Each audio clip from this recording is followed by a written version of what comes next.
Hello everyone. In this video, I will show you how to restore the classic F8 Safe Mode menu in Windows 11. First, make sure you are logged into Windows normally. Click on the Start menu and type CMD. In the search results, right-click on Command Prompt and choose Run as Administrator.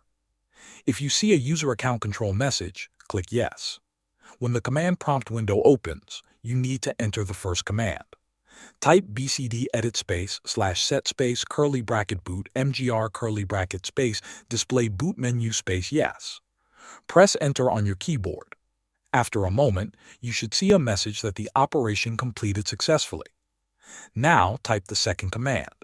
Type bcd edit space /set space curly bracket boot mgr curly bracket space boot menu policy space legacy.